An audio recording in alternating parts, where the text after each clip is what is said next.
Uyu munsi twumvise amagambo y'Imana kandi tugiye gukomeza twumva n'ayandi magambo y'Imana. Rero tugiye gutega amatwi twumve icyo Imana itubwira kuri uno munsi. Nongeye gushimira Imana rero kuko tukiriho kandi Imana ikidufitiye imigambi myiza. Rero tudatinze turaza kwifashisha igitabo Bibiliya kugira ngo tuze kuganira ku ijambo ry'Imana turi buganire uyu munsi. Ni ijambo rivuga ngo ubanze ushaka ubwami bw'Imana no gukiranuka kose.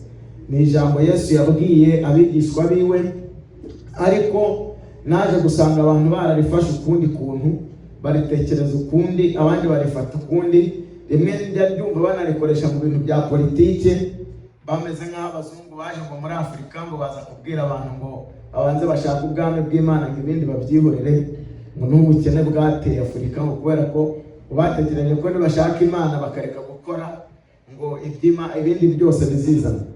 Ariko nagira ngo rero tuze kuryumva uko Imana yagambiriye ko turyumva.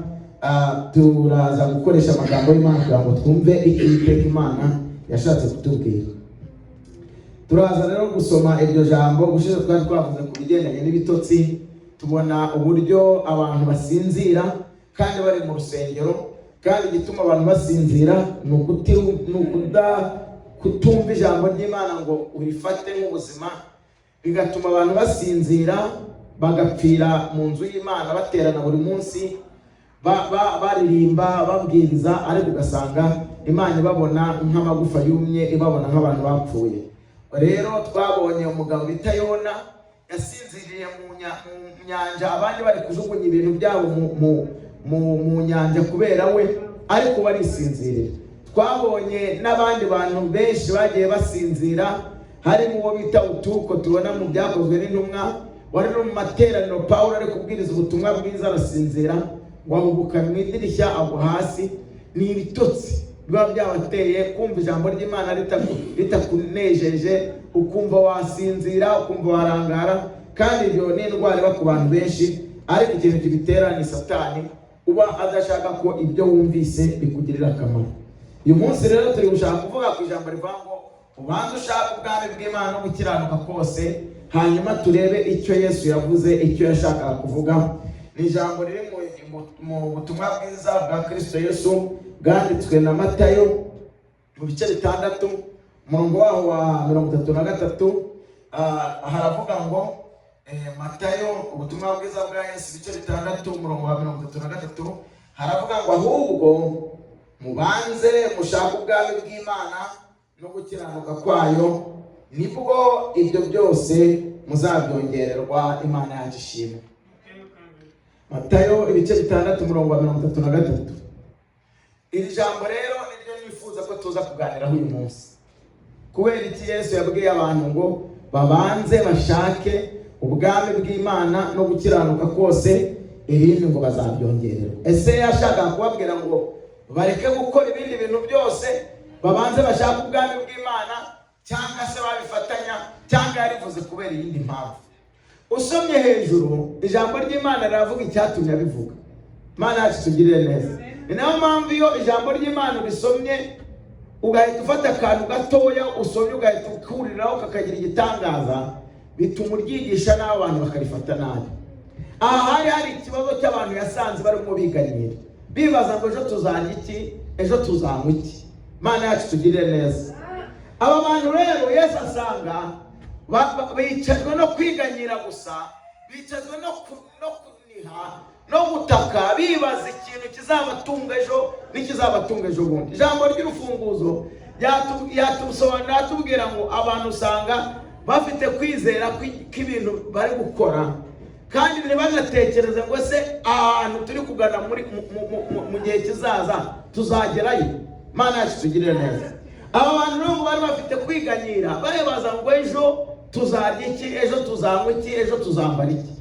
Yesu rero ahageze arababwira ngo kugira ngo mufate igihe byanyu byose mwiganyira, mwakwiye kubanza gushaka ubwami bw'Imana no gukiranuka kose. Imana yacu tugirire neza.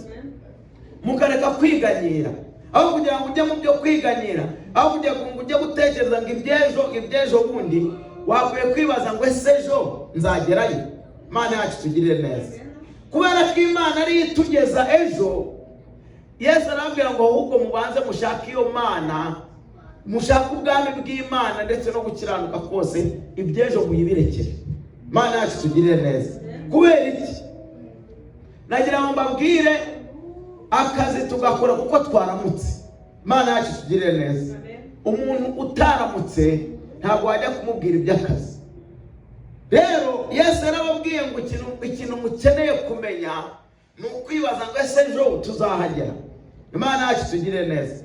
Ahubwo mukabanza mugashaka ubwami bw'Uwiteka Imana ya Isirayeli no gukiranuka kose, ibindi byose mukabyongerera. Reka dusome, ndashaka ko kugira ngo tuze kureba aya magambo, ndifuza ko tuza gusoma amagambo maremare ari mu gitabo cy'Abakolosayi. Ni amagambo Pawulo yabwiye abantu bo muri abatorero ry'Ikolosayi. Aba bantu bari biganjemo abanyamahanga, bari bamaze gukizwa muri icyo gihe. Hanyuma Pawulo agenda ajya kubabwira ubutumwa bwiza. Rero abantu batekereza ko Yesu abwira abantu ngo mubanze mushake ubwami bw'Imana, yababwiye ngo ibindi byose muba muretse nijye nzabibakorera.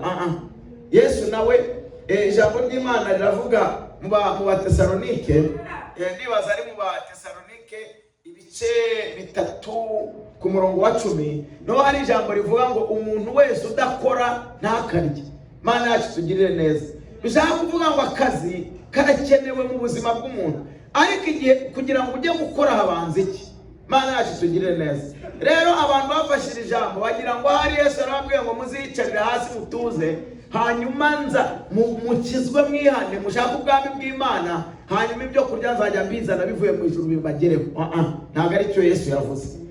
Ahubwo Yesu yababwiye ngo ibintu byose mukora mujye mugira icyo mubanza cy'ingenzi. Mana yacu tugirire neza. Ikintu cy'ingenzi mukwiriye kubanzirizaho ni ugushaka ubwami bw'Imana no gukiranuka kose, kugira ngo ibindi mukora mube mufite aho mubishyira. Mana yacu tugirire neza. Mushaka kuvuga ngo gushaka ubwami bw'Imana no gukiranuka ni fondasiyo y'ibindi byose ukora. Mana yacu tugirire neza. Reka turebe ko Pawulo yabisobanuye. Ibice 3 turasoma amagambo menshi, n'ubwera ku murongo wa 9 turagera ku murongo wa 17, kugira ngo mwumve neza. Abantu bari abapagani, bari bakijijwe. Pawulo ari kubigisha uburyo bagomba gukora umurimo w'Imana. Mana yacu ishimwe. Abakolosayi rero ibice ni 3 umurongo wa 9 kugeza 17. Reka tuhasome mu izina rya Kristo Yesu. Haravuga ngo umutwe w'amagambo uvuga ngo ibyo kugira kubaho gutunganye n'urukundo rwa kivandimwe. Reka dusome mu izina rya Kristo Yesu. Haravuga ngo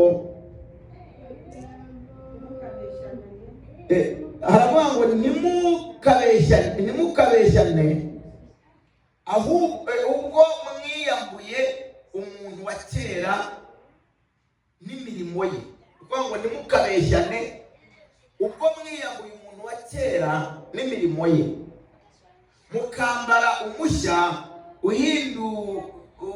uhindurwa mushya kugira ngo agire ubwenge, kandi ngo ase n'ishusho y'iyamuremye. Aho ntihaba umugiriki cyangwa umuyuda, wakebwe cyangwa utakebwe, cyangwa umunyamahanga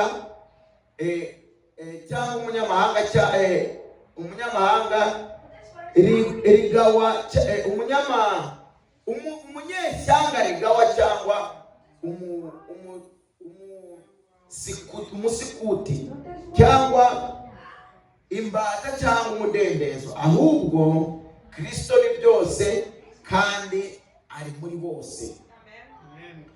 Nuko bikwiye intore z'Imana zera kandi zikundwa, mwambare umutima w'imbabazi n'ineza no kwicisha bugufi n'ubugwaneza no kwihangana, mwihanganirana kandi mubabarirana ibyaha, kuko umuntu agize icyapfa n'undi, nk'uko byose uko umuntu agize icyapfa n'undi, nuko umwami wacu nk'uko umwami wacu yabababariye, abe ariko namwe mubabarirana. Ariko ibigeretse kuri ibyo byose mwambara urukundo, kuko ari uwo murunga wo gutungana rwose. Mureke amahoro ya Kristo atwarire mu mitima yanyu, ayo mwahamagariwe kuba umubiri umwe, kandi mugire imitima ishima. Ijambo rya Kristo ribe muri mwe rigwiriye rifite ubwenge bwose. Mwigishane, muhugurane muri zaburi n'indirimbo n'ibihimbano by'umwuka. mumuririmbirana Imana ishimwe mu mitima yanyu. Hanyuma rero umurongo wa 17 arababwira ngo, kandi icyo muzavuga cyose n'ibyo muzakora byose, mujye mubikora byose mu izina ry'umwami wacu Yesu, mushima Imana Data wa twese kubw'uwo. Imana ishimwe. Aha Pawulo yabanje kubwira abo bantu bari bakijijwe vuba, ababwira ibintu bakwiye gukora, ababwira uburyo bakwiye kubabarirana, ababwira uburyo bakwiye kugira urukundo, ababwira uburyo bakwiye kugira kwihangana, ababwira uburyo bakwiye gufata ijambo rya Kristo rikaba ari ryo riyobora ubwenge bwabo. Ababwira ko mu gakiza hatabamo umuzungu, hatabamo umwirabura, hatabamo umugiriki cyangwa umuyuda, hatabamo imbata cyangwa umudendezo ukomeye n'uworoheje. Arangije arababwira ngo mureke amahoro ya Kristo atwarire mu mitima yanyu, ngo ayo mwahamagariwe kuba umubiri umwe, ngo kandi mugire imitima ishima. Ijambo rya Kristo ribe muri mwe rigwiriye rifite ubwenge bwose. Mwihanganirana, muhugurane muri zaburi n'indirimbo n'ibihimbano by'umwuka, muririmbira Imana ishimwe mu mitima yanyu. Arangije aravuga ngo, kandi ibyo muzavuga, icyo muzavuga cyose, Imana yacu ishimwe. Aravuga ikintu icyo ari cyo cyose muzavuga cyose, ngo n'ibyo muzakora byose mujye mubikora byose mu izina ry'umwami wacu Yesu Kristo, ngo mushima Imana Data wa twese kubw'ubu. Ni ukuvuga iki rero? Mbere na mbere, ikintu cya mbere dukenera nk'abakristo bamenye Imana, dukenera gushaka ubwami bw'Imana tugakizwa, kugira ngo imirimo yose dukora igira aho yandikwa. Imana yacu ishimwe. Kubera yuko umuntu wese udashaka ubwami bw'Imana ngo yizere umwami Yesu waducunguje amaraso yiwe, ibintu byose akora ni impfabusa. Imana yacu tugirire neza. Gukora ni byiza, ariko iyo ukora ibintu bitazarama uba uri gukorera ubusa. Imana yacu tugirire neza. Yesu rero aravuze ngo mubanze mushake ubwami bw'Imana no gukiranuka kose, kubera ko ubwo ngubwo nibwo ibyo muzakora bizabagirira akamaro. Imana yacu tugirire neza. Pawulo aravuga ngo ibintu byose mukorere mujye mubikora mu izina ry'umwami wacu Kristo Yesu, mufite aho biri fondasiyo y'ibyo muvuga, fondasiyo y'ibyo mukora ibe kuri Kristo. Imana yacu tugirire neza. Yesu rero yababwiraga ngo kwiganyira nta kintu na kimwe byakumarira. Kwibaza ibyo uzarya ejo n'ibyo uzarya ejo bundi nta kintu bizakumarira udatunze Kristo muzima mu buzima bwawe, udakijijwe, utari umuntu uzaba mu bwami bw'Imana. Twigeze kuganira tuvuga ibyerekeranye n'ubugingo. Yesu n'ubundi yigeze kubwira abantu, arabanga umuntu ntabwo, ubugingo bw'umuntu ntabwo bubarerwa mu butunzi afite. Imana yacu tugirire neza. Ntabwo Yesu yigeze abanga ngo ntituzareke gukora, ahubwo yaravuze ngo mbere yuko dukora tubanze dushaka ubwami bw'Imana. Reka nze nshake urugero rufatika kugira ngo tubyumve. Umuntu aguhaye akazi akakubwira ngo mbere yuko uzajya ujya gukora, ikintu cya mbere ugomba kubanza gukora ni ukubanza kwambara uniform. Wamara kwambara uniform ukajya gukorokinga ini kugira ngo ubashe gukora uzahembwe. Imana yagirire neza. Ntabwo avuze ngo ntuzakora, ariko akuhaye ikintu cy'ibanze ugomba gukora kugira ngo uzabashe guhembwa ibyo wakoreye. Imana yacu tugire neza. Bigusaba kwambara uniform, kuko ku kazi bagutegeka kwambara uniform kugira ngo bataza kugusanga mu kazi utambaye uniform bakakwirukana.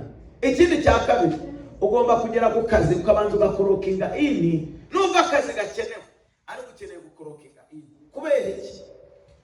Ushobora kuza ugahitira mu kazi ugakora umwanya wose wakoze ugataha, ntuzahembwe kubera ko icyo wagombaga kubanza utakibanjije. Imana yacu tugirire neza. Umuntu wese wagiye ku kazi, supervisor akaba yamubonye ko yakoze ariko atakurokinze ini, uwo muntu ntashobora kuzahembwa. Imana yacu tugirire neza. Nukora Yesu yarabwiye kugira ngo ukorokinge ini mu bwami bw'Imana, nukubanza gushaka ubwami bw'Imana ugakiranuka. Imana yacu tugirire neza, kugira ngo ibintu uzakora byose bizabe bifite ahantu bizandikwa. Imana yacu tugirire neza. Rero niryo jambo Yesu yavuze. Abantu batekereza ngo gushaka ubwami bw'Imana no gukiranuka ni ibintu bimara imyaka yo kubaho k'umuntu yose. Oya, ntabwo ariko bimeze. Ntabwo Yesu yababwiye ngo mubanze gushaka ubwami bw'Imana hanyuma nimumara kubugeramo nibwo muzatangira gukora. Ubwami bw'Imana tudesida kubujyamo tugahita tubwinjiramo turi hano, hanyuma tukabuturamo turi no gukora akazi kacu. Imana yacu tugirire neza. Ni kimwe nyine n'ibyo mbabwiye, uyu ugiye ku kazi ikampani barakubwiye ngo kugira ngo uzahembwe uzabanze gukorokinga ini igihe cyose uzageza gukora. Yesu rero mu buryo bwo gukorokinga ini yaravuze ngo kugira ngo ubashe gukora muri ubu bwami bwa Data ubanza gushaka ubwami bw'Imana no gukiranuka kose. Ibyo bintu Pawulo yigeze kubibwira Abefeso, ufite umwanya azahasoma mu Befeso ibice 10 aravuga ngo Imana yaturemeye, yaravuze ngo turabe Imana yiremeye, ituremeye imirimo myiza ariko tugomba gukorera muri Kristo Yesu. Kandi Imana ivuga ngo ibyo bintu Imana yiteguriye kera kuva isi itararemwa. Imana yacu tugirire neza cyane. Bishaka kuvuga ikirere, imirimo yose tugomba gukora Imana igomba kuba iya mbere. Imana yacu ishimwe. Tugomba kubanza Imana mu bintu byose dukora, byaba iby'umubiri byaba iby'ubugingo, Imana ikaba iya mbere. Niyo mpamvu Pawulo yabwiye abantu bo muri Bikorosayi, arababwira ngo ibyo muzajya muvuga n'ibyo muzajya mukora byose mujye mubanza mubikorere muri Kristo Yesu. Imana yacu tugirire neza. Bishaka kuvuga iki? Imirimo yose uzakora utizera Imana, imirimo yose uzakora udakiranuka, imirimo yose uzakora utarabanje gushaka ubwami bw'Imana izarangirira aha ngaha gusa. Imana yacu tugirire neza. Imirimo yose uzakora izashirira aha ngaha ariko wabanje gushaka ubwami bw'Imana no gukiranuka kose, ibindi byose akabikora yarahereye aho ngaho, azagira ubuzima bwiza ari hano mu isi kandi no mu ijuru ntazinjirayo. Imana yacu ishimwe cyane. Ibi rero Yesu ashaka kubabwira ngo ubugingo bufite akamaro kurusha kwiganyira, ubugingo bufite akamaro kurusha ibyo wakora byose, ubugingo bufite akamaro kurusha amafaranga. Imana yacu tugirire neza. Amafaranga yose watunga ntiyagura ubugingo.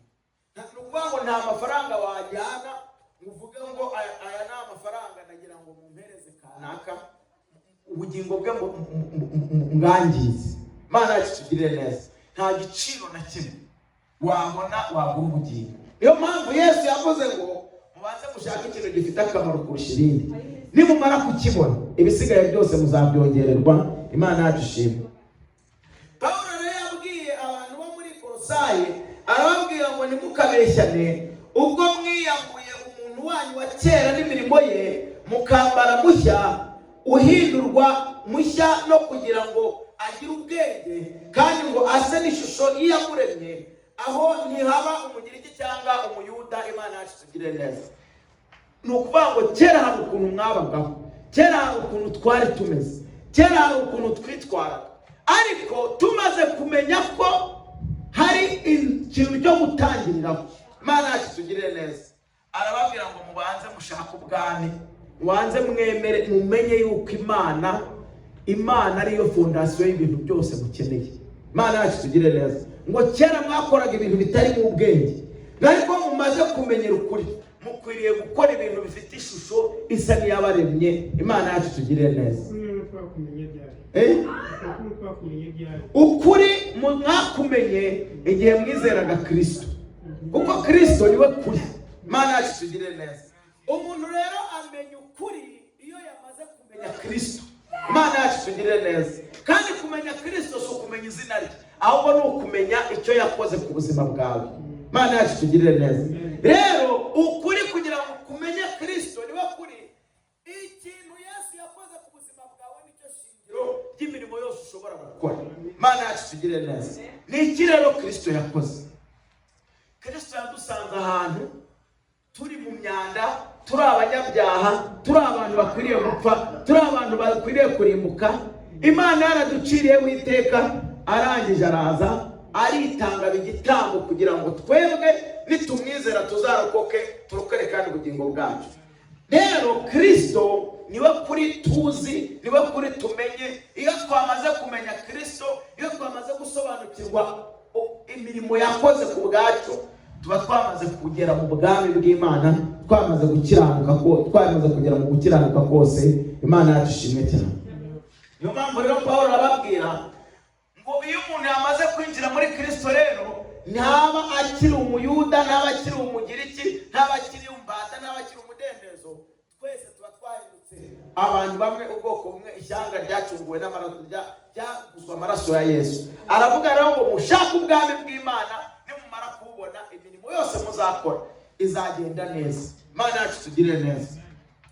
Rero ijambo ry'Imana nanone Pawulo nyine mu bice bitatu by'Abakolosayi ku murongo wa 23 hari ijambo ryiza yavuze. Yaravuze ngo ibyo mukora byose mubikore mubikuye ku mutima. Imana yacu tugirire neza. Tukwanga ikintu cyose uzakora uzabigikora ariko cyabanje kuva umutima. Nshaka kuvuga ngo iki, hari n'ibintu ushobora gukorera umuntu utabikuye ku mutima, ubuze uko ubigenza, kabati kubera kambera beje ugapfa kubikora. Ariko ijambo ry'Imana avanga ibintu byose ukora ujye ubikora bikuvuye ku mutima, nta gahato, nta muntu ubiguhase, utabihaswe n'ibihe, utabihaswe n'amateka, ubihaswe n'umutima wawe gusa. Imana yacu ishimwe. Aravuga ngo nk'abakorera shobuja mukuru badakorera abantu, ngo muzi yuko muzagororerwa nawe muhawe wa murage, kuko mukorera shobuja mukuru Kristo. Imana yacu nishimwe. Rero ijambo ry'Imana ritubwira kubanza gushaka ubwami bw'Imana, tugashaka no gukiranuka kose. Ibindi byose mu kubyongererwa, ntabwo ari ukubyongererwa tutakoze, n'ubundi turakora. Hanyuma rero kubera ko twabanje kwizera, Imana ikayobora ubwenge bwacu mu byo dukora. Imana yacu tugirire neza. Ndabaha urugero. Wari bwabone abantu mukorana ku kazi muhembwa amafaranga angana, ariko wagenzura ubuzima mubayeho ukabona ntibumeze kimwe. Imana yacu tugirire neza. Wari bwakorane n'abantu muhembwa amafaranga angana, mukora ibintu bimwe, wareba uburyo abayeho, uburyo ameze, uburyo ubuzima bwe mu buzima busanzwe, ukabona bitandukanye n'ibyawe, kandi muhembwa kimwe, mukora ibintu bimwe. Imana yacu tugirire neza. Rero nagira ngo mbabwire, ikibazo si ibyo wakoze, ikibazo ahubwo ni ubwenge bwo kubikoresha, kandi n'ahandi ubwenge buturuka ni muri Kristo Yesu. Imana yacu ishimwe. Ijambo ry'Imana ryatubwiye mu rufunguzo badufunguriye, batubwiye ngo umuntu nubwo abiba ameze nk'uvunika arira, ariko mu isarura aranezerwa. Ijambo ry'Imana rero tubwira kubanza gushaka ubwami bw'Imana, kubanza kugirana relationship nziza na Kristo, hanyuma ibindi bisigaye byose ukora uzabikora bigende neza, kubera ko Yesu Kristo azakuyobora. Imana yacu tugirire neza. Nagira ngo mbabwire, muri ubu buzima dukeneye Kristo. Muri ubu buzima nubwo ibintu tubibona bikamera nk'ibiciriritse, tukaba tubona ari nk'ibintu bidafite imbaraga, ariko nagira ngo mbabwire ngo umuntu utubeshejeho ni Kristo Yesu. Wakwibaza ngo hose n'abadasenga ko batabayeho, ko nabo babayeho, ariko nagira ngo mbabwire, iyaba abakiranutse badahari uyu munsi n'abanyabyaha ntabwo bakagombye kuba bahari. Imana yacu tugirire neza. Tubeshejweho nuko Imana ikireba mu isi ikahabonamo abakiranutse. Mu gihe cya Nowa, Imana yaje kurimbura isi. Imana yacu tugirire neza. Ije kuyirimbura, ihageze isanga hari umuntu uri gukiranuka. Imana yacu tugirire neza. Imana ihita ihagarika gahunda yo kurimbura, abantu ubwo uriya muntu ahari, reka nongere ntange igihe kirekire, ahari nabwiriza hari abaziha. Imana yacu tugirire neza. Iyi Mana rero tubayeho kubera kubera abantu basenga, tubayeho kubera abantu bayikorera. Kandi Imana n'ubundi ngo ntabwo yatindije isezerano ngo itinde kugaruka, ahubwo kubera urukundo rwayo ihora itegereje ko buri muntu wese yihana. Nubwo n'ubundi itazahora muri ibyo, izagaruka hari abantu batihanye, ariko nagira ngo mbabwire ngo ijambo ry'Imana ritubwiye ko ibyo dukora byose tubanze dushaka ubwami bw'Imana. Imana idutegeka ko ibyo dukora byose tugomba kubikorera muri Kristo Yesu. Imana yacu ishimwe. Ukajya ku kazi ariko Kristo ari muzima mu buzima bwawe, ukajya ugatwara imodoka ariko Kristo ari akubona, ukakora imirimo yose ukora ariko ubwami bw'Imana bukubona nk'umuntu wo kwizerwa. Imana yacu tugirire neza, ibyo uzakora byose bizakubera byiza. Ijambo ry'Imana muri Zaburi haravangwaye umuntu udakurikiza imigambi y'ababi, ntahagarare mu nzira z'abanyabyaha, ntiyicarane n'abakobanyi, ahubwo amategeko y'Imana akaba ariyo yibwira ku manywa na nijoro. Aravanga uwo nguwo azahwana n'igiti cyatewe ku mugezi, cyera imbuto mu gihe cyacyo, ngo kandi amababi yacyo ntajya yuma. Hanyuma mu ijambo ryiza ngo ikintu cyose azakora kizagira gute? Kizamubera cyiza. Imana yacu ishimwe. Kubera iki? Kubera ko yabanje gukora igikenewe. Imana yacu ihabwa icyubahiro. Ibi ngibi kubyumva biragoye, ariko nagira mbabwire, umuntu wabanje ubwami bw'Imana no gukiranuka ibindi byose akabikora bikurikiyeho, abo bantu ntabwo bibaza ngo ejo tuzarya iki. Imana yacu tugirire neza. Abo bantu ntabwo bibaza ngo ejo tuzanywa iki. Abo bantu ntabwo bibaza ngo ese ubu dupfuye byagenda gute, kubera ko ubuzima bwabo buri muri Kristo Yesu. Pawulo we baramubwiye bati tuzakurikira bati napfuye kera. Imana yacu tugirire neza. Aravuga ubwo nizeraga Kristo, yewe Pawulo nahise mpfa, ubu mumbona si uriho, ahubwo ni Kristo uriho muri jewe. Imana yacu tugirire neza. Rero nagira ngo mbabwire, iyo twakiriye Kristo, umuntu wa kera arapfa, hanyuma akazuka, hakaba Kristo muzima mu buzima bwacu, akaba ari we uyobora ubugingo bwacu. Ndagira ngo mbabwire ngo muri Kristo ntabwo habamo umukene, ntabamo umuntu wigunga, ntabamo umuntu wabuze uko abigenza. Iyo twabanje Kristo, nk'uko ijambo ry'Imana ryatubwiye ngo ubanze mushake ubwami bw'Imana no gukiranuka kose, muri ubwo bwami harimo ibintu byose. Imana yacu tugirire neza. Ijambo ry'Imana ryakomeje riratubwira, riravuga ngo ibyo mukora byose mubikore ku mutima, ngo nk'abakorera shobuja mukuru badakorera abantu. Abantu b'iki gihe bakora ibintu byose ngo abantu babashime, babakomere mu mashyi babarebe, ariko Imana si ikunda. Imana yacu tugirire neza. Yesu igihe yapfaga ku musaraba ntawamukomeye amashyi. Nta muntu wigeze ahagarara ahantu batangaza ngo agakiza karabonetse. Nubwo yapfuye ku bwacu kugira ngo tubone agakiza, ntawamukomeye mu mashyi, ntawamushimye. Abari bari aho bose bari bihebye batazi igikurikiraho, ariko umurimo yaje gukora arawukora. Nta muntu wamuhamagaye kandi yabikoranye urukundo, ariko uwo murimo Yesu yakoze. Imyaka ibaye 2020 n'ingahe, umurimo wa Kristo uracyafitiye akamaro abamwizera. Imana yacu ishimwe. Amaraso ya Yesu na n'uyu munsi aracyeza abantu. Amaraso ya Yesu n'uyu munsi aracyazanira abantu ibyiringiro. Imana yacu ishimwe cyane. Ibi bintu ni ibintu udashobora kumva mu mubiri, ariko ab'Imana yahishuriye umwuka wera akabasha kwinjira mu buzima bwabo, baza agaciro ko kwakira Kristo nk'umwami n'umukiza, akaba ari uyobora ibyo bakora byose bya buri munsi. Imana yacu ishimwe. Ni ukuri muri Kristo Yesu niho dukwiye gukorera imirimo yacu yose.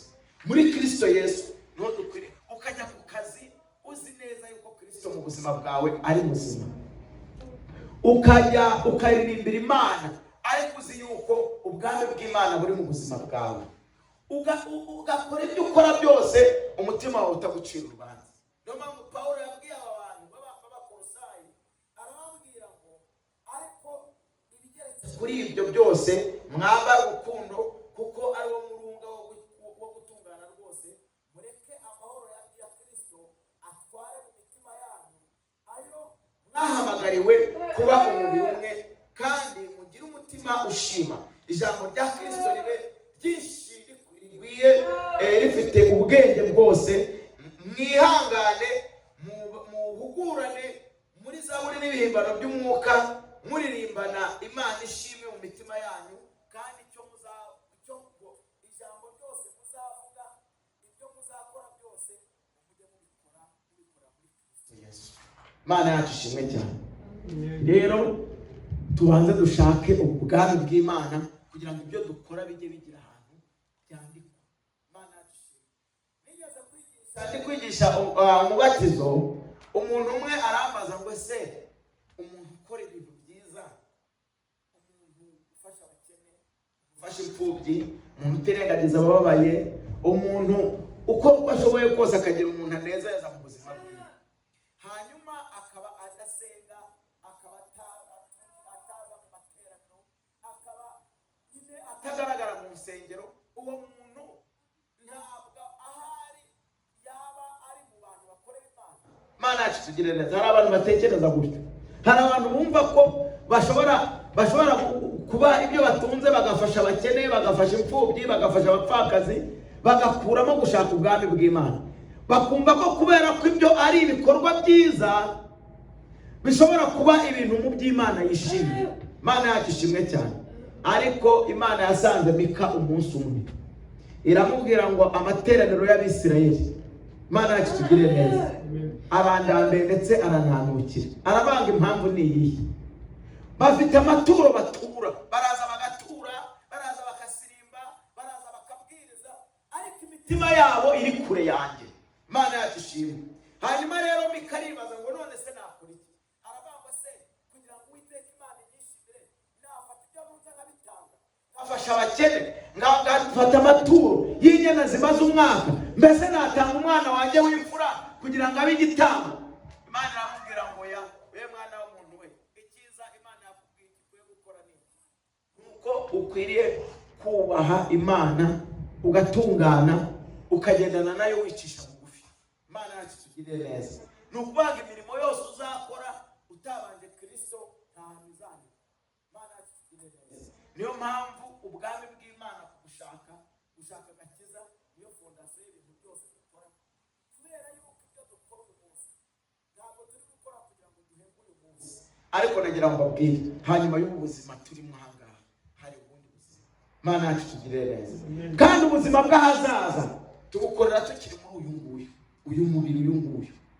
Umuntu wese ugambiriye kuzagera mu bwami bwa Data atangira kubukorera akiri hano mu isi, akiri muri uyu mubiri, akiri muri ubu buzima. Imana yacu ishimwe. Ibintu bimera nk'ibitaboneka, ariko kuba bitaboneka niko gukomera kwabyo. Imana yacu ishimwe. Niyo mpamvu Yesu yaravuze ngo ibintu byose muzakora muzabanze kuba mwabanje gushaka ubwami bw'Imana, ibindi byose mubikore ubwami bw'Imana bwabaye itangiriro yawe. Pawulo arababwira ngo n'ibyo muzajya muvuga byose, n'ibyo muzajya mukora byose, mujye mubikora byose mu izina ry'Umwami Yesu mushima. Imana yacu ishimwe. Tugiye gusoma ijambo dusorezaho rero mu Bakorinto ba mbere, urwandiko rwa mbere Pawulo yandikiye itorero ry'i Korinto, ibice 10 umurongo wa 31 kugeza 33. Hari andi magambo agaragaza yuko Yesu avuga ngo abantu babanze gushaka ubwami bw'Imana. Ntabwo yarababwiye ngo akazi ko gasanzwe bakareka, yarababwiye ngo ibyo muzakora byose, ibyo muzabanzaho bya mbere, muzabanza ubwami bw'Imana no gukiranuka, ibindi byose muzabize muzabyongererwe hanyuma. Imana yacu ishimwe. Ijambo ry'Imana mu Bakorinto, mu rwandiko Pawulo yandikiye Abakorinto rwa mbere, ibice 10 umurongo wa 31 kugeza ku murongo wa 33. Reka twumve ijambo ry'Imana uko rivuga. Ibice 10 urwandiko rwa mbere Pawulo yandikiye Abakorinto, ibice 10 umurongo wa 31 turageza 33. Haravuga ngo namwe iyo murya cyangwa munywa cyangwa mukora ikintu cyose, mujye mukora ibyo byose muhimbaza Imana. Ntimukabe Abayuda, ntimukabere Abayuda ikigusha cyangwa Abagiriki cyangwa itorero ry'Imana, nk'uko nanjye nezeza bose muri byose, nishakira ikinyungura ubwanjye keretse icyungura benshi kugira ngo bakizwe. Imana yacu ishimwe. twongere dusubiremo aya magambo tuyumve neza. Abango namwe iyo murya cyangwa munywa cyangwa mukora ikindi kintu cyose, mujye mukora byose muhimbaza Imana. Imana yacu ishimwe. Nukubanga imirimo yose mukora, ibyo murya ibyo munywa, mujye muhimbaza Imana. Hari habaye ikihe kibazo? Kubera ko abakora Pawulo muri rusange, Pawulo yabwirije ubutumwa bwiza abanyamahanga.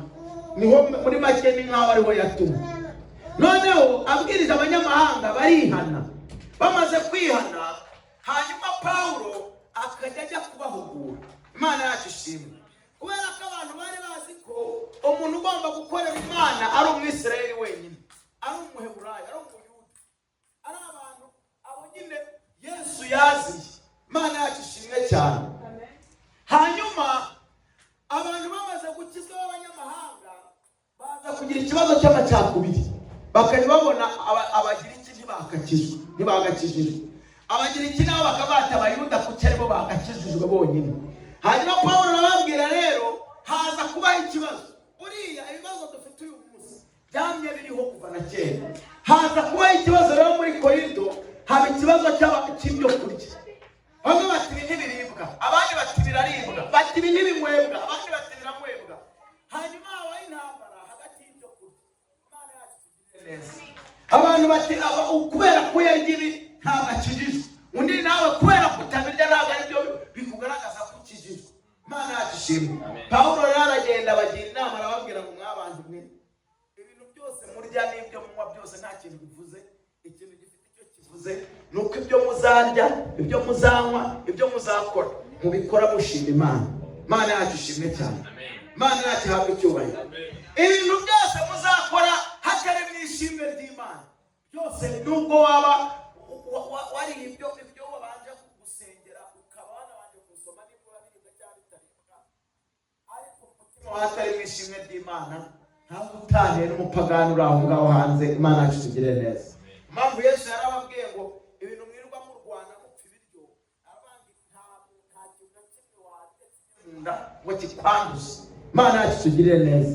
Ngahubwo ibintu biva muri iyo nda yawe bigaca mu kanwa kawe, nibyo byanduza benshi nawe bikakwanduza. Imana yacu tugire neza. Abanga ibyo murya muzajye murya, mwirire mwinywere, ariko ibyo murya n'ibyo munywa mubinywe murya munashima. Imana yacu ishimwe cyane. Abango naho ibyo mutekereza ngo birabanduza, nuko ikibanduza ntabwo ari cyo mwariye, ahubwo ibyo mwavuze bibava mu bituwe mu mitima yanyu, bisanzwe birimo, nibyo byabanduje. Imana yacu tugire neza. Hanyuma arabwira ngo mubanze kugira ngo mukore ibintu bifite ahantu bijya, mubanze mushaka ubwami bw'Imana, mushake gukiranuka, ibindi muzajya mukora byose bizaza bimeze neza. Imana yacu tugire neza. Pawulo rero abwira abantu bari bapfa ubusa, abwira ngo ibintu byose, ikintu cyatumye ibyo mukora bibagiraho ingaruka, ibyo mukora bibabera umuvumo, ibyo mukora bibabera intambara, ni ukubera ko mwabikoze mudashima Imana. Imana yacu ishimwe cyane. Mukabikora mutabanje guhera ku Mana. Nagira ngo mbabwire, imirimo yose dukora tudafite abantu benshi bazi ko gukorera Imana ari ugufata amafaranga bagafasha abakene, bagafasha imfubyi, bagasura abantu. Ibyo ni byiza kandi Imana irabikunda, ariko umuntu wese ubikora atarabanje gushaka ubwami bw'Imana no gukiranuka kose, ntaho bizaba byanditse. Imana yacu tugire neza. Impamvu ni iyi, ijambo ry'Imana ryarambwiye ngo hari abantu bazaza kuri uwo munsi bakavuga ngo twarakoraga. Imana yacu ishimwe. Kandi koko barakoraga, bati twakijije abarwayi mu izina rya Yesu. Ni ukuri barabikoze. Ati twazuye n'abapfuye, kandi koko barabikoze. Twafashije imfubyi n'abapfakazi, ni ukuri mwarabikoze. Hanyuma rero ababwira ati ariko nubwo mwabikoze mwumve imbere mwabivume, kuko sinigeze ngira gute, sinigeze kubamenya. Ni nayo mpamvu nababwira, umuntu wese wagiye ku kazi ntakorokinge iyi ntabwo azahembwa. Imana yacu ishimwe. Bigusaba gukora. Ushobora gukora ukaba, ushobora gukora ukananirwa, ushobora gukora ndetse wanaryama ukumva umubiri wose wavunitse, ariko kubera ko utakorokinze iyi ntabwo uzahembwa. Imana yacu tugire neza. Niyo mpamvu Yesu yavuze ngo mureke ibyo mwiganyira, mureke ibyo mwibwira ngo tuzarya iki, tuzanywa iki, mubanze mushaka ubwami bw'Imana kugira ngo ibyo mwiganyira mujye mukora bifite aho bijya. Imana yacu tugire neza. Umutunzi yaragiye arakora ariko yibagiwe kubanza gushaka ubwami. Arakora kandi ibintu aranabibona ko atangira guhunika ibigega, atangira kubwira umutima we ngo tuzi ubwe neza, kuko ubu ugiye kugera igihe cyo kuruhuka kubera ko ibintu wakoze witeganyirije igihe kizaza. Imana yacu tugire neza. Hanyuma ngo yumva ijwi riramubwira ngo wa mupfapfa we w'ikigoryi kitagira ubwenge, ko ubuzima bwawe uri bubwambure muri iri joro, hanyuma ibyo wahunitse n'ibyo wakoze biraba ibyande. Imana yacu tugire neza. Kubera iki? Yabanje gukora ariko atabanjije gushaka ubwami bw'Imana. Nagira ngo mbabwire, ibintu dukora byose tudakiranuka, ibintu dukora byose tutabanza ngo dushime Imana muri bike dufite. Nagira ngo mbabwire ngo hari umunsi uzagera tukaba turi imbere y'Imana turi kuvuga ngo nyamara twarateranaga buri cyumweru, nyamara twarabaririmbyi. Imana iri kutubwira ko itiza. Imana yacu tugire neza. Twarakoze ariko ntitwiye dukoroka ingahini. Imana yacu tugire neza. Koroka ingahini no kugira gute? Ni ugushaka ubwami bw'Imana no gukiranuka kose. Imana yacu tugire neza. Abantu rero bafashe ririya jambo baravuga ngo gushaka ubwami bw'Imana no gukiranuka kose ibindi tuzabyongererwa. Bahita bajya mu rugo baricara baratuza ngo Imana bategereje ko izabizana. Ntabwo ari uko Yesu yavuze. Yaravuze ngaho kugira ngo wicare mu rugo iwawe uri kwiganyira, kuko niyo topic yari ihari. Yari isanze abantu bari kwiganyira, bariho bataka bibaza ngo ejo tuzajya iki, ejo tuzanywa iki. Arababwira ngo impamvu mufite ibibazo nk'ibyo ngibyo nuko mu bwami bw'Imana mutarahagera. Imana yacu ishimwe. Aravuga ngo mubanze mushaka ubwami bw'Imana no gukiranuka, ntabwo muzongera kugira ibitekerezo bimeze gutyo. Imana yacu tugire neza. Hari ahantu natembereye ubushize mvuga kuri iryo jambo, hanyuma umuntu aravuga ati reka ibyo ngibyo atahubwo no kubanza tugakora ubwami bw'Imana bukaza nyuma. Nababwira nti rero mw'abantu mwe, ikintu ukwiye kubanza ni ukumenya ko ibintu wakora byose utari mu bwami bw'Imana uzabana na Imana. Yesu aza ntabwo yaje kugira ngo tugire twubake amazu, tugire amamodoka, tugende twambaye amakaruvati n'amakoti. Yesu ikintu cyamuzanye ni ubugingo bwawe. Imana yacu tugire neza. Kandi iyo ubugingo ari buzima, nagira ngo mbabwire ngo ubugingo iyo ari buzima n'umubiri uba ari muzima. Imana yacu tugire neza. Kubera ko Imana ikorera mu mubiri muzima, kandi iyo ubugingo ari buzima Imana iraza igatura muri bwo. Imana yacu tugire neza. Ntabwo Imana yaba ituye mu buzima bwawe wanyuma uba umukene, ibyo byo kirazira. Imana yacu tugire neza. Ntabwo waba Imana yaba ituye muri wowe hanyuma ngo ube igisuzuguriro, ibyo byo kirazira. Keretse Imana yabikoreye kugira ngo yigishe abandi. Kuko hari ibintu bijya bitubaho bibabaje cyangwa se biteye agahinda, atari uko Imana yatuvumye, atari uko twakoze ibyaha, ahubwo kubera ko Imana itwizera, yizera gukiranuka kwacu, ikabikorera kugira ngo abantu batayizera babashe kuyizera. Ibyo byabaye kuri Yobu. Imana yacu tugire neza. Yobu ntabwo yagize ikibazo cy'ibyamubayeho kubera yuko yari umunyabyaha cyangwa se ariko abakiranutsi bakwiye kubaho. Imana yashakaga kwigisha abantu, nanjye ndimo nawe urimo, ko umuntu Imana ishobora kubana nawe ibibazo byaza agakomeza akayizera nubwo bimeze gutyo, atari kubera yuko Imana yananiwe kumukiza, ahubwo Imana iri gushaka kwigisha wowe utaramenya agaciro k'agakiza. Imana yacu ishimwe. Ikintu ibya Yobu bitwigisha ni iki? Bitwigisha yuko uyu mubiri uyu nguyu ari w'igihe gito. Imana yacu ishimwe cyane. Umuntu urangazwa n'uyu mubiri nta bwenge aba afite. Imana yacu tugire neza. Niyo mpamvu Yobu yari yaramaze gusobanukirwa agaciro k'ubugingo, arangije aravuga ngo umubiri wanjye numara kubora nibwo nzareba Imana yanjye neza. Imana yacu tugire neza. Ntabwo ibyo byiringiro wabigira ubikuye mu mafaranga. Ibyo byiringiro ntiwabigira kubera ko ufite urugo rwiza. Ibyo byiringiro ntiwabihabwa n'imodoka nziza ugendamo, ahubwo ubihabwa no kwizera Kristo Yesu, ko ubwami bw'Imana butuye muri wowe. Hari abantu bategereza ko ubwami bw'Imana tuzabujya kuko Yesu azaza. Ubwami bw'Imana tubutuye muri Yesu. Imana yacu wese aravuga ngo mubanze mushake ubwami bw'Imana no gukiranuka kose. Ni ukuvuga ko ubwami burahari, ahubwo abantu ntibabubona. Imana yacu tugire neza. Aba mu bwami bw'Imana kuko Yesu abigishwa baramubajije bati dufite ikibazo, Azeki bwoko ki? Ati umugabo bita Yohana abigishwa be yabigishije gusenga. None natwe turifuza kumenya gusenga. Imana yacu ishimwe. Amen. Arangije arababwira n'ubundi ababwira bwa arababwira ngo nimujya gusenga mujye muvuga ngo data wa twese uri mu ijuru, izina ryawe ryubahe, ubwami bwawe buze. Imana yacu ishimwe. Impamvu yavuze gutyo ni iki? Nuko abantu bose badatuye mu bwami ntibazigera bamenya n'igihe umwami yimye. Imana yacu tugirire neza. Abantu bose badatuye mu bwami ntibazamenya n'igihe umwami yimye. Imana yacu ishimwe cyane. Bigusaba gutura ibwami kugira ngo umenye ibihakorerwa. Yesu rero niyo mpamvu yavuze ngo mubanze mushaka ubwami bw'Imana no gukiranuka kose, ibindi bintu byose muzabyongererwa. Si ukuvuga ngo muhite mwicara mutuza, muzakora ariko mukora ubwami bw'Imana buri muri mwebwe. Impamvu Pawulo yabwiye abakorosayi aravuga ngo kandi icyo muzavuga cyose cyangwa icyo muzakora cyose mujye mubikora byose mu izina rya Yesu. Ni ukuvuga ngo mubanza gushaka kumenya Kristo, mukabanza kumenya ubwami bw'Imana icyo buvuze ku buzima bwanyu, hanyuma ibintu byose bindi musigaye gukora mukabikora ariko muri mu bwami. Imana yacu ishimwe. Umugabo bita Yobu yari umukire, yari afite ubutunzi bwinshi. Ijambo ry'Imana abaho mu burasirazuba mu gace ka Usi, ngo niwe muntu wari umukire w'umuherwe wa mbere ku isi. Imana yacu tugirire neza. Yera twamugereranya na Elon Musk w'uyu munsi, ariko ibyo ngibyo si byo yabanjije gukora, yabanjije gukiranuka gusa. Imana yacu ishimwe. Amaze gukiranuka, Imana ngo iri mu ijuru ikajya imureba ikanezerwa. Umunsi umwe rero ngo Satani ari gutembera, Imana iramubona ihita imubwira ati ngwino hano shaho uri kujya he? Ati ndi kuzerera mu isi. Ati se ujye unyarukira no ku mugabo bita Yobu ukamurebaho? Satani yaramuzi.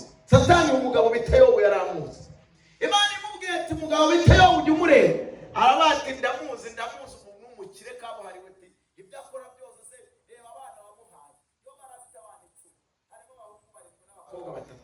Arabati reba abana wamuhaye, reba amazu, reba amatungo, reba ibikoresho, reba amashyo, reba indogobe, reba ibikobe abakozi. Noneho uvuga ngo Yobu biki ni gutatakora. Hanyuma Yesu Imana aramubwira ngo ibyo byose uvuze ni ikinyoma, dore ko usanzwe ubeshya. Yobu ntabwo nkorera kubera ibyo byose uvuze, byaba bihari byaba bidahari. Yobu yamenye agaciro k'ubugingo. Imana yacu tugirire neza. Hanyuma ntabwo ikibazo icyo gihe Yobu yagize ariko Imana yamwirengagije, ahubwo Imana igireka ibintu bikatugeraho kugira ngo abantu bige. Imana inereka abantu ko umubiri n'ubutunzi bigira akamaro k'igihe gitoya. Imana yacu tugirire neza, ariko ubugingo n'ubwiteka ryose.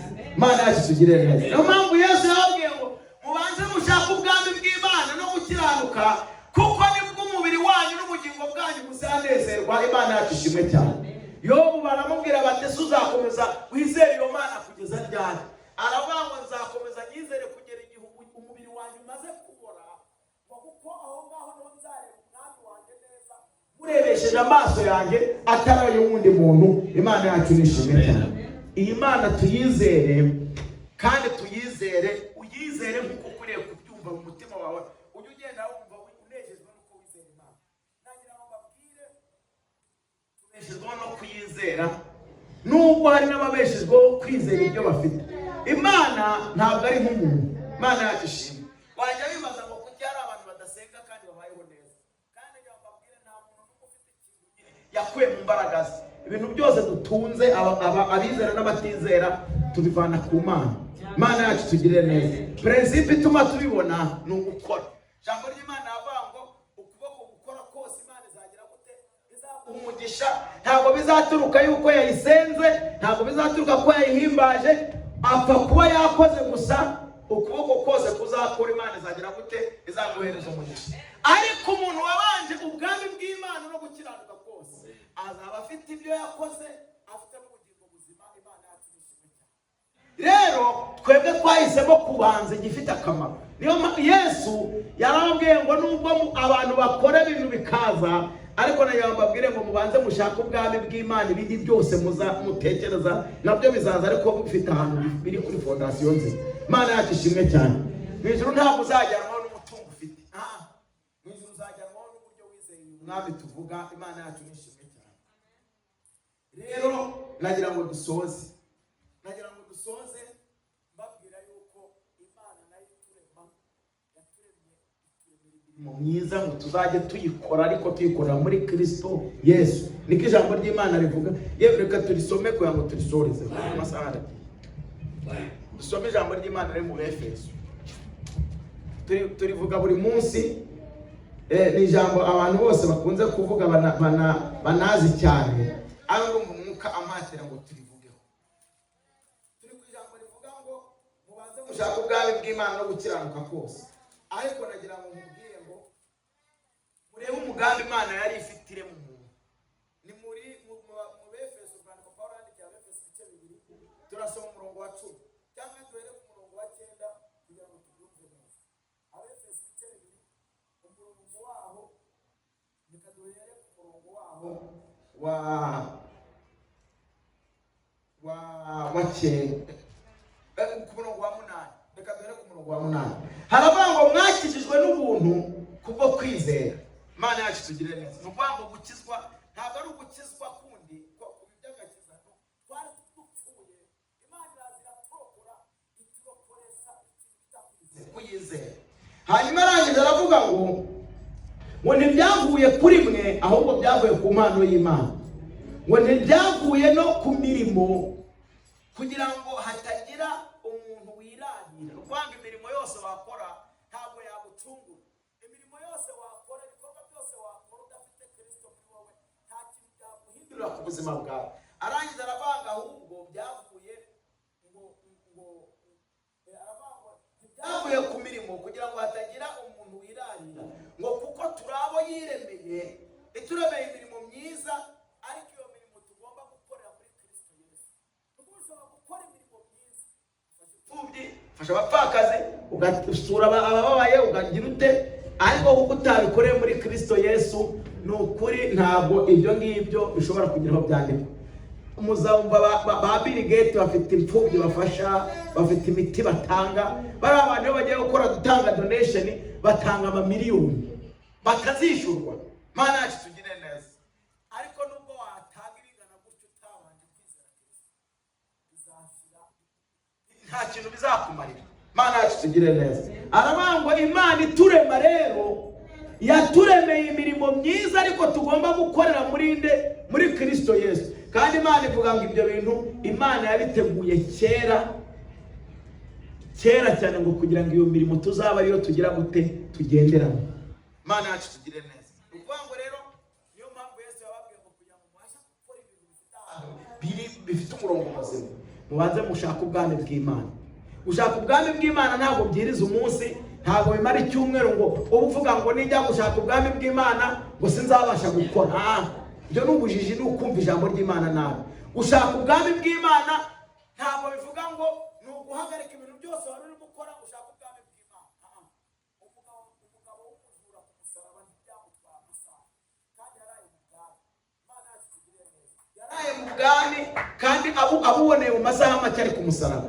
Abantu rero bumva Yesu avuga ngo mubanze mushaka ubwami bw'Imana no gukiranuka kose, bakagira ngo bazamara ubuzima bwabo bwose bari gushaka ubwami bw'Imana, ubundi gukora babyihorera. Gushaka ubwami bw'Imana ni ijambo umutima wawe uvuga ngo ndabyizeye Yesu, ngwino umbere umwami n'umukiza wanjye, umutima wawe ukabyikiriza bikaba birabaye. Ubundi ugakora imirimo yawe yose uyikorera muri Kristo Yesu. Ubundi ni ikimana icyo Yesu yashaka kuvuga. Mubanze mushaka ubwami bw'Imana, hanyuma ibyo muzakora byose muzabikoreye muri Kristo Yesu, kuko Imana yagambiriye ko ibyo ngibyo ari byo muzakora mukabigenderamo. Imana yacu ishimwe cyane. Turashoje ijambo ry'uno munsi twagomba kuganiraho ryari, ariko Imana irakubaza ngo wowe wabanje gukora iki? Imana yacu tugire neza. Wabanje gufasha abakene, wabanje gufasha imfubyi, ese Yesu arabikora? Imana yacu tugire neza. Iyo Yesu arebye mu bantu bari gufasha imfubyi n'abapfakazi arakubona. Imana yacu tugire neza. Cyangwa uzaza ku munsi w'imperuka uri kuvuga ngo narabafashije, akubwire ngo mva imbere wakivume wese nigeze kukumenya. Kandi ko kuba warabikoze, hari abantu baje nyine barabikoze, Yesu arababwira ngo mumve imbere sinigeze kubamenya. Kandi koko bari barabikoze, ariko icyabiteye ni iki? Ntibigeze babanza gushaka ubwami bw'Imana no gukiranuka kose. Hari abantu bagitekereza ko iryo jambo Yesu yarivuze ngo abantu baparike be kujya bajya guhinga, be kujya gukora, bicare batuze, ubwami bw'Imana buzabazanira ibyo kurya n'ibyo kunywa. Yarababwiye ngo mubanze iyo umuntu akubwiye ngo banza, rwako hari n'ikizibuze gukurikiraho. Mana yacu tugire neza. Rwanga icyo kiri buze gukurikiraho, ugomba kujya kugikurikizaho hari icyo wabanjije. Icyo Imana ishaka ko tubanza ni iki? Ni ugushaka ubwami bw'Imana no gukiranuka, ubundi ibyo dukora bindi bigakurikiraho. Mana yacu tugire neza. Kuko turi abo yiremeye, ituremeye imirimo myiza tuzakora muri Kristo Yesu, yiteguriye igihe kirekire cyane kuva kera kugira ngo iyo mirimo tuyigenderemo. Imana yacu tugire neza. Rero ibyo dukora byose tubikorera muri Kristo Yesu. Tubanza tumushaka, ubanze umekinge shuwa yuko umutima wawe uhamanyije na Kristo Yesu. Kandi nababwiye inzira n'imwe. Imana yacu tugire neza. Jewe njya nkunda kubwira abantu, hari ijambo riba rimeze nk'indirimbo y'igihugu. Buriya nta hantu igihugu cyari cyo cyose iyo kigiye gutangiza ibikorwa ahantu ari ho hose ku isi, indirimbo y'igihugu n'idarapo bari. Imana yacu tugire neza. Kuko ngo haba ari umutaka cy'umupira uzareba, niba ari umupira uhuje Kongo na Amerika, izo ndirimbo z'igihugu ibihugu byombi baraziririmba n'amadarapo bayazamura. Imana yacu ishimwe, nicyo kibanze. Imana yacu ishimwe cyane. Rero hari ijambo ry'Imana rya mbere nk'indirimbo y'igihugu. Ni ijambo numva nakubwira washaka ukarifata ryonyine ibindi ukabireka. Ijambo riri muri Zaburi igice cya mbere n'umurongo wa mbere. Ni ijambo nkunda, ni ijambo umuntu wese akwiriye gufata akajya aryireberamo. Riravuga ngo hahirwa umuntu udakurikiza imigambi y'ababi, ntahagarare mu nzira z'abanyabyaha, niyicarane n'abakobanyi. Aho harimo ibintu byose abantu bakora. Hahirwa umuntu udakurikiza, utajya yumva ibintu abantu bari kuvuga ngo akurikize imigambi y'abantu babi. Hanyuma uwo muntu yajya kwicara akareba ahantu agiye kwicara ko nta bakobanyi bahari, hanyuma yaba ari kugenda ngo ntiyicare n'abakobanyi, ntahagarare. Uri mu rugendo rwawe ukirinda guhagarara mu nzira z'iki z'abanyabyaha. Hanyuma amategeko yo kuvuga ngo harimo kudakurikiza imigambi, harimo kudahagarara, harimo kuticara, harimo noneho gutekereza. Imana yacu tugire neza. Wahirwa umuntu udakurikiza imigambi y'ababi, ntahagarare mu nzira z'abanyabyaha, yajya kwicara ntiyicarane n'abakobanyi, ahubwo amategeko y'Imana akajya aba ariyo yibwira ku mubona nijoro. Ibyo nibyo jambo ngenderaho, ni nk'indirimbo y'igihugu mu buzima bwanjye. Hahirwa umuntu udakurikiza imigambi y'ababi, yajya guhagarara ntahagarare mu nzira z'abanyabyaha, yajya kwicara ntiyicarane n'abakobanyi, yajya kwibwira akibwira amategeko y'Imana ku manywa ndetse na nijoro. Ngo uwo muntu rero ikintu kizakurikiraho, wazahita amera nk'igiti cyatewe ku mugezi, cyera imbuto mu gihe cyacyo, ibibabi byacyo ngo ntibishobora kuma, ngo ahubwo ikintu cyose azakora kizagera gute? Kizamubera cyiza. Imana yacu tugire neza. Iryo jambo rero nagira ngo mbabwire ngo ibintu byose uzakora utabanjije Kristo bizagupfira ubusa. Reka duhaguruke dusenge Imana. Mana yacu nziza ikiranuka kandi itunganye, ijambo ryawe ryatubwiye yuko dukwiriye kubanza gushaka ubwami bw'Imana no gukiranuka kose. Ntabwo